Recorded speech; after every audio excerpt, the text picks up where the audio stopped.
welcome to Dialogue with Deidre. I'm your host, Deidre Malone. This show is sponsored by the Carter Malone Group Network, and so we're really glad to have in the studio today Mr. David Jordan, who is the president and CEO of Agape Child and Family Services. David, welcome to Dialogue with Deidre. Thank you. What a pleasure. I so appreciate it. Thank you, Deidre. So, David, how long have you been with Agape? I think you've been around a minute. A minute or two. Matter of fact, I think it was a week and a half ago, I hit my 29th year, so I've started in my 30th year at Agape. That's a blessing. Yeah, God brought us here, and it has been a blessing. It is. Oh, my goodness. Yeah. So I know 29 years in, going on 30, Yeah. you've seen a lot of changes. Yeah, I have seen a lot of changes. Talk to me about your time at Agape. So it's been a godsend. God brought us here. My wife Teresa and I, and then our two children who are 4 and 2. We have 3 children; they're all adults now. So Agape is 54 years old as a Christian-based nonprofit here in Memphis. Our first 25 plus years exclusively serve families around foster care and adoption. And that came out of being a community-based organization, but an immediate need in the community.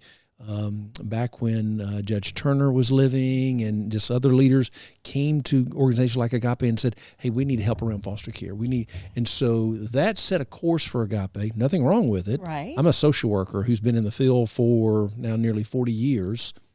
And so that's a need. So when I came here, and I'd had other experiences in other places within this field, I began asking, what is it you need? Why did you come to Agape? So from clients, from families. And one of the groups, women primarily, some men, who became pregnant and were making decisions about their unborn child, saying, if I had a house and support and what I needed, I would have never made this call around foster care or adoption or kind of whatever I was thinking. And we had nearly 50% of the people who said that. And this was 95, 96. And that's what I did. I went, Right. am I listening to that? Right. So long story short, that led us on a trajectory of there's a need for foster care, there's a need for adoption, but if we're listening to our families, what if we can get underneath that and get before? So that has led Agape into serving families holistically in their neighborhoods, in our poverty-fighting work, and there's a whole bunch between then and now that got us there. So same mission, same value, same focus, but we're enacting the mission a little differently in what we're doing. And I love the fact that you say holistic approach. Yeah. And so talk about some of those programs that you have now. Well, and it began with asking families. Right. What is it you most need? What would make you most successful? And we went to neighborhoods where there are high levels of kids coming into foster care, so like Fraser and Hickory Hill and Whitehaven and other neighborhoods.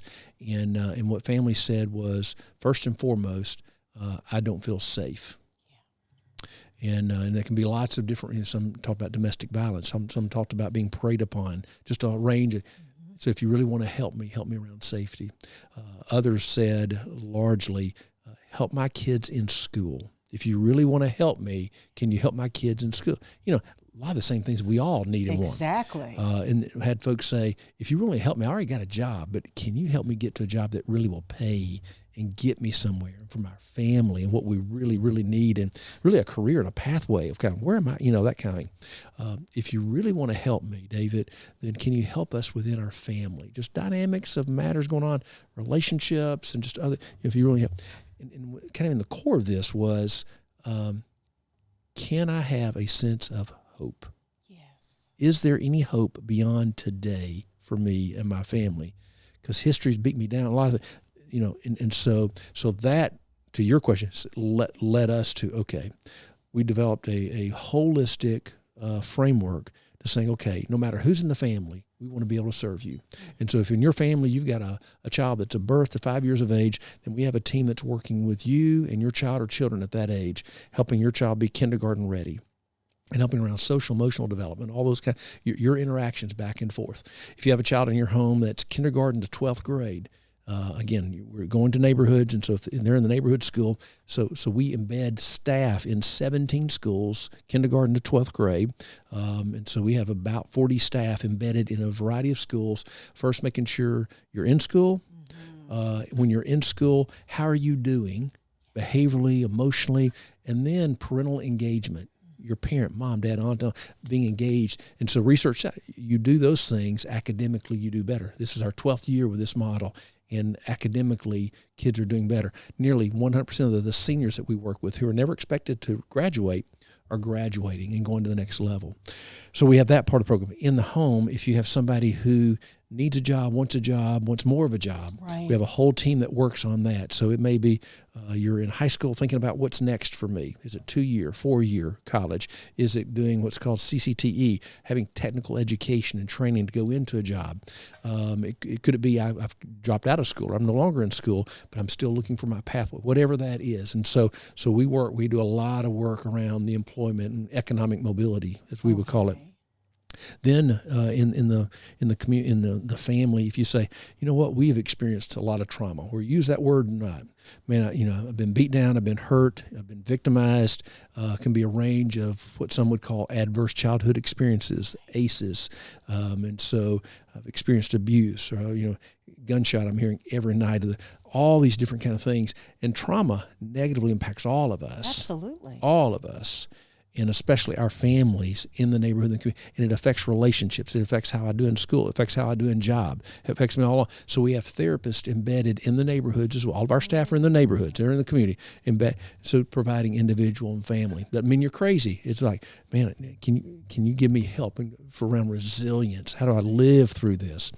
And so we also have we go deeply around housing. And so we have a team that works around for families who flee out of domestic violence. And in doing so, they likely become homeless. And so from providing homeless services all the way up to having permanent housing, and we're working toward what does it look like to have home ownership and generational wealth. And then kind of centered in that are churches. And so as a faith-based organization, we have churches in the neighborhoods, Pastor Floyd. We have a whole range of churches that we've got staff embedded in the churches, staff embedded in the schools, staff embedded where families live, holistically wrapping around saying, what are your goals and your desires as you try to get out of poverty in all the ways that poverty is defined? David, that is a lot for an organization. When you think about most organizations deal with either women right. or men right. or children. Right. But you're looking at the whole family. Right. Right. And how you can help the whole family. Yeah. Be it from an education standpoint, an economic right. development, workforce right. standpoint. Right. That's absolutely amazing. And then the mental health piece That's right. too. That's right. Because most families want an opportunity to be able to take care of their children, them have a quality education, be able to provide for them. Yes. But some families just don't know how to do it, how to start. Yeah. And so it sounds like Agape can help. We to what you just said, my experience has been, and research validates this, we use what's called a 2-generational model. So it's a model working with both generations, both parent, mom, dad, aunt, uncle, could be grandparents, and the child and children in the home. And so and some organizations focus just on children, and that's needed. Right. Some organizations focus just on adults, and that's needed.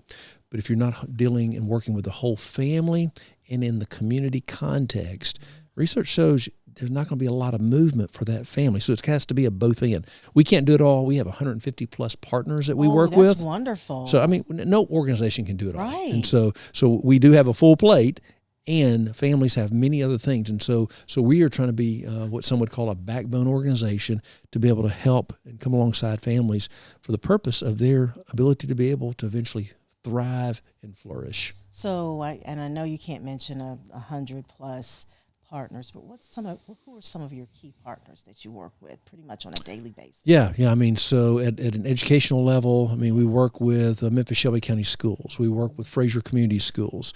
We work with just a range of the different school systems of where our kids go and we have staff embedded there. They're critical partners.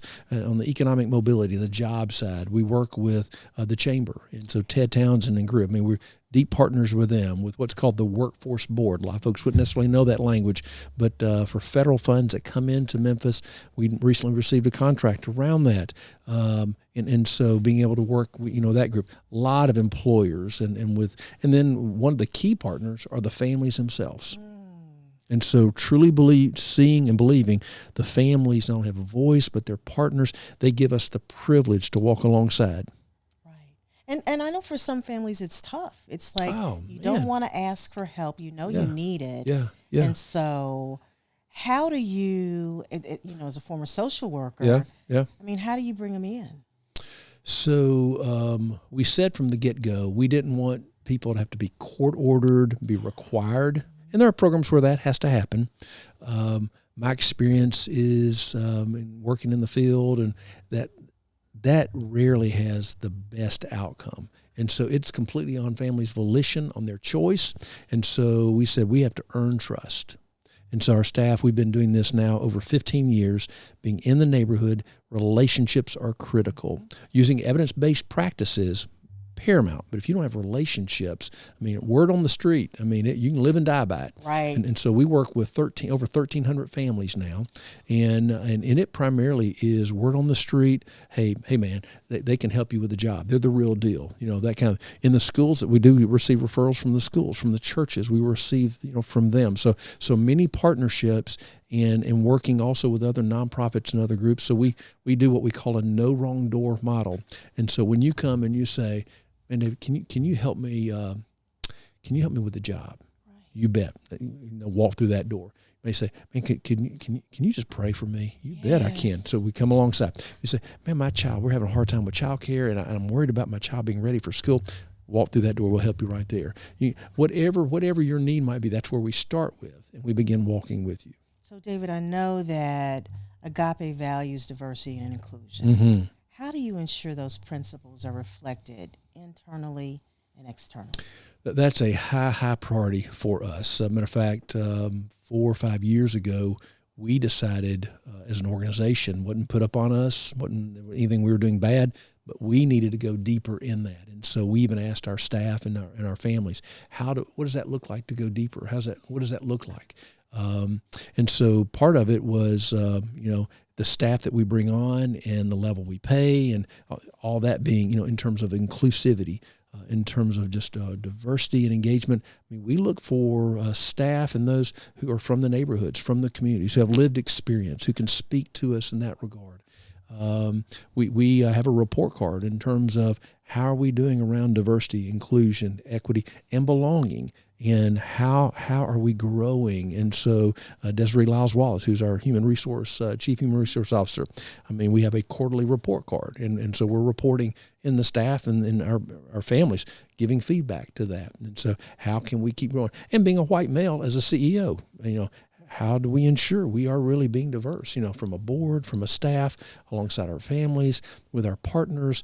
How do we make choices about where the resources Agape has when we buy food for events? Are we thinking about partnering with those in the neighborhood and say, hey, you do food and provide food. Could you cater this versus going somewhere else? So being very intentional with the resources we bring to the table in those kind of partnerships. How does Agape integrate Christian values while being inclusive of families of different backgrounds? Yeah, that's a great question. So I would say one of the core tenets of Christianity is to be inclusive. Yeah. And so it's not an exclusivity. It is everybody, just like this table, come to the table. Yeah. Come as you are, come who you are. And so we engage, whether you believe in Jesus or not, that's who we are. But and I believe one of the core tenets is God desires and expects for everybody to have access and availability to all things good. Yeah. And so we begin, so that's part of who we are.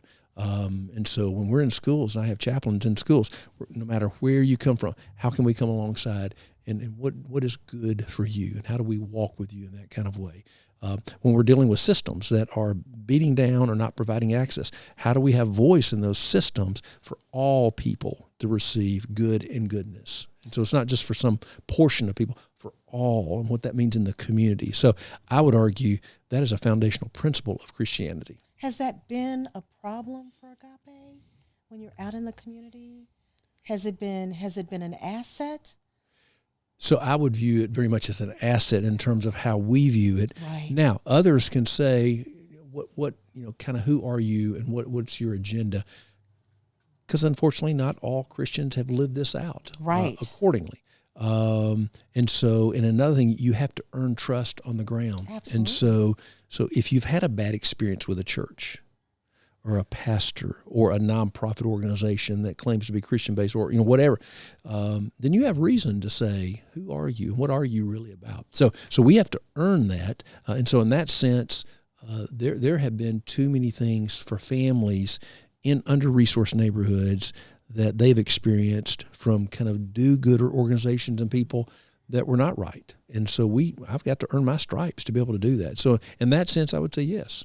So David, your organization has been around 50 plus years. 54. Mm-hmm. 54 years. Mm-hmm. What challenges do you face as a nonprofit organization that's doing incredible work in these communities that are impoverished, but they need so much? What's some of the challenges you're having, and how are you trying to overcome them? Yeah. Most nonprofits would say we need more money. Yeah. And that's always true. Absolutely. If you get underneath that, I think some of the challenges are, first of all, from a nonprofit and to folks who mean well, are we listening to the voice of families and believing their experience to be true and right and real, and trust that? And does that impact my behavior in terms of what we do as an organization and how we come alongside? I think that's a huge challenge. I think there's still this assumption of what you need or should have or shouldn't have. And so that's a significant matter. In Memphis, there are a lot of systemic matters that have been misses. And so can we shape systems for Memphis? And Memphis is not Nashville, it's not some other place. And so can we do things in a way that really help the people and hear their voice and let their voice be prominent? And so when I'm in Nashville, I was up there every other week during session this past time, I didn't go up with my own agenda. I would go up and I would speak the words that neighbors and community would say, this is what we need. And so do we represent well? And then ultimately, can they represent themselves? And so we want to be able to do that more. So is there a need for more money? Always. Is there a need for more people to partner? Always. But can we get underneath and we do things that really are helpful to families and not based on my opinion or my political persuasion or whatever it might be, but can we come alongside families in a way they would see this to be helpful? That's amazing. How do you measure the impact of Agape's program?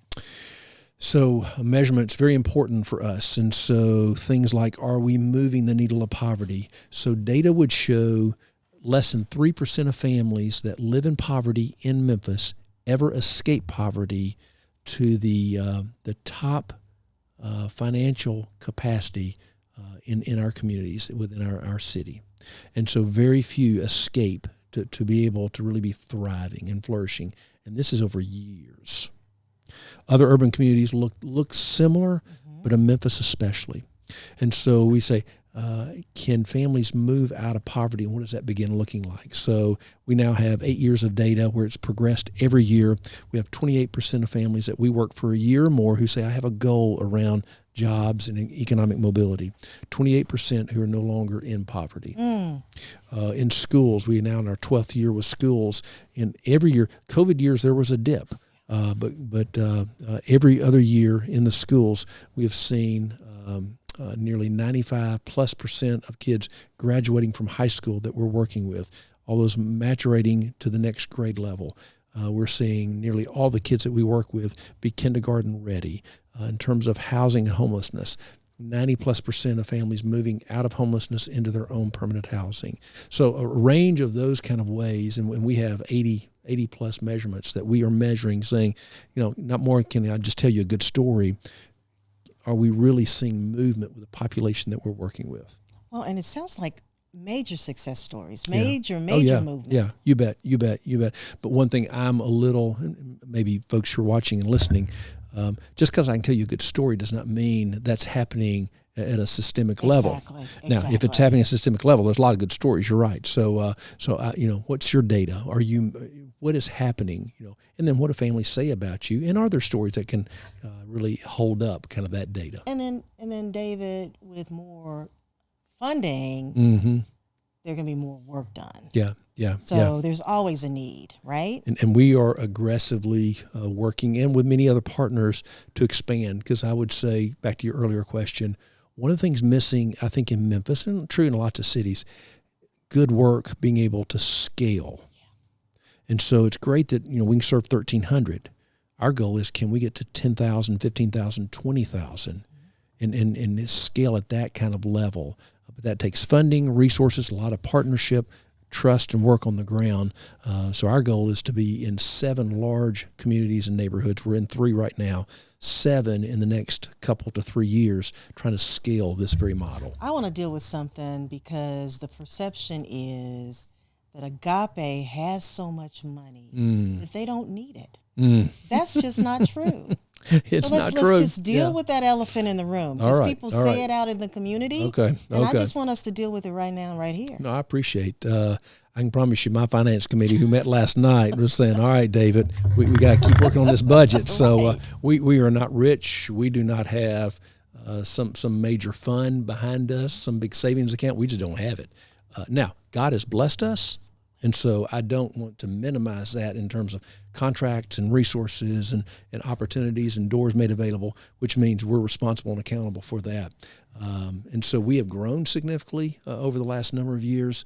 That did take resources. We don't have some big bank account that we're holding money back. Actually, we're just the opposite of that. And we are aggressively trying to seek additional dollars, not just for Agape, but for our many partners, our churches and other nonprofits. And so sometimes we can move into almost a deprivation mode. And so we all can kind of begin thinking, well, you got that. I didn't, for me, it's like, if you flourish, I flourish, then together it's going to mean more for families in terms of, so that's my focus. I love it. Yeah. I absolutely love it. Are there any Agape related events that the public should be informed about? Yeah, so we had our 3rd annual, and we called it then our Faith Family Festival. It's kind of a mouthful, but it's where we're bringing churches and the community together one day. We did it late in June this year, and we did it out at Shelby Farms. We had over 2,500 people there. It has grown each year. This next year we plan to have, and we're going to rename it to the Agape Fest. I love that name. Make it a little, and it's a love fest. Same purpose, same focus. Having churches. Last year we had over 40 churches there. Had lots of people from neighborhoods and communities, white, black, brown, Asian. So coming together of different races, different socioeconomic, to be one and having unity, to celebrate, to enjoy. I mean, we have music and food and all that. And underneath that is, can we come together as one for the sake of the work, and especially in the poverty-fighting work? So this coming year, April 5th at Shelby Farms is when we plan to have the Agape Fest, and you'll hear more about that. We have a major golf event that's about 2 weeks after that as well at Spring Creek Ranch. And so those are a couple of our big events in that regard. If somebody wants to make a donation or you volunteer or attend events, how do they find Agape? Yeah. So for folks who don't know the word agape means love. And that is how you find us. And so you can put Agape Child and Family Services. Probably won't remember that, but you can put in Agape Means Love Memphis, and you will find us on the website. You'll see our phone number. You'll see ways that you can give, tabs for volunteering and being involved and engaged. Okay, so David, now it's time for us to really get to know David. Okay. Uh-oh. So there are 3 questions I want to ask you, David. What is your favorite movie? My favorite movie. My kids would laugh because there's certain movies I watch the same ones over and over when they pop up on TV. Oh, Dad! So I love movies. I really do. If you're the underdog and the underdog just soars. I mean, I always like those. And so I mean, whether it's Forrest Gump or it's, some of the, different football and sports kind of movies. So I don't have a one, but any movie like that always draws me, and I will watch them over and over and over again. And, I'm the same way. My family hates it. Yeah. They'll say, you've already watched that 4 times. I'm like, but I like it. I know. If you like it, you like it. You like it. So what is your favorite food? My wife just told me, she said, if you eat more chicken, you're going to turn into a chicken. So, so I eat lots of chicken and turkey and fish. And so, I guess that's my favorite. It's my go-to. It's not sexy or, fancy, but I like it. So, yeah. And your favorite singer? Now, this is funny. So, growing up, I grew up in Alabama, and not that matters real to this question, but so I always loved Lionel Richie. Yes. Oh, and wait a minute. He's from Alabama. He is from Tuskegee. Tuskegee. There you go. Yeah, yes. yeah. And so I always wanted, and so I'm 62, and so I grew up listening, when it's Commodores and all that, and so I always, and then my family hates this as well. I will throw my voice to try to sound like him. I won't do that on here. I won't do that to you. So, I love it. Oh, and so my daughter, my oldest, we have 2 daughters and a son. So Brittany, for Father's Day, bought tickets for she and I to go hear Lionel and Earth, Wind and Fire. Earth, Wind and Fire also. They're a strong. They're a strong second, and so we did that back in May. And so yeah. So that was a good time. Oh, it was great. We had a great time. So my boys and David, we're the same age. Okay, all right. So my boys, when they were growing up, when I worked at St. Jude back in the day, I got a chance to meet Garth Brooks. Look out.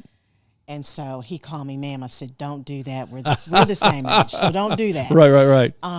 But when they were growing up, I'd play Garth in the car. And they're like, oh, my goodness, stop That's it. Funny. That is funny. So, but Tony Braxton is my favorite artist. Nice. And so Tony has a concert going on in Vegas. Okay. And so does Garth. So I'm going to do a weekend. Oh, wow. With my go see Tony and Garth in October. You've hit pay dirt. I know, right? I'm just so excited. Anyway. I love it. David, thank you so much for coming on Dialogue with Deidre. Final thoughts, what you'd like to share with the audience. Any final words? Don't give up on Memphis. Yeah. Love our city. Yeah, we have challenges. We've had them for a long time, but man, we've got strengths. We have a lot of strengths, including and especially in the neighborhoods and the communities that we come alongside. Man, resilience and strength. So bind together, find your place. Do not give up on the city. Don't leave the city. Be a part of the solution here. Be a part of the solution, Memphis. David Jordan, the president and CEO of Agape Child and Family Services. Thanks so much for being on the show. Thank you. All right. Have a good day. Yeah, so right. David,